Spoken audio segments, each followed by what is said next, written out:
Hello મિત્રો, કેમ છો બધા? મજામાં? તો મજામાં જ છો. અને એમ કહેવાય જય માતાજી, જય શ્રી કૃષ્ણ.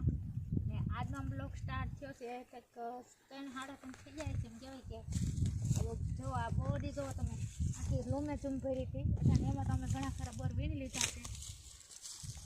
આ રાખો તમે પપ્પા. ને મારા અશ્વિન ઠાકોરે તો જો એને સુરત આવી એટલે એને હુકલ બોર ખાવા હોય એટલે એને હુકલ બોરનો રૂમાલ ભર્યો છે. અમે તો આવા તાજા તાજા બોર ખાવી, કેમ કે પછી વાસી તો ખાવાના જ હોય. સુરત તો આપણે ત્યાં આવી બોવડી હોય નહીં, એટલે વાહન જ જોવા મળે, ઝાડવા તો જોવા મળે નહીં. એમ કહેવાય કે હા જો અમારા મામાજીની ખેતી છે વાડી, બધાય છે એના પાકી ગયા છે. ના અઠવાડિયા પછી તો આમાં વાઢ મેકવાનો છે. આમ ફેર ભાઈ કેમેરો આ બોલી બધું પાણીમાં થાય. અલા માર ભાઈ નહીં મજા આવે કડી ખમાય બધું શૂટિંગ. અને એમ કહેવાય કે જો આ મારા ધ્રુવી બેન છે તો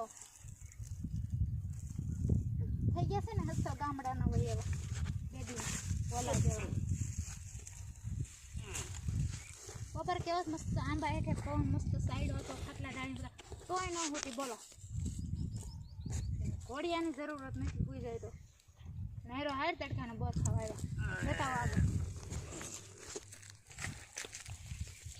મમ્મી હવે મારે ઉતારવા દે.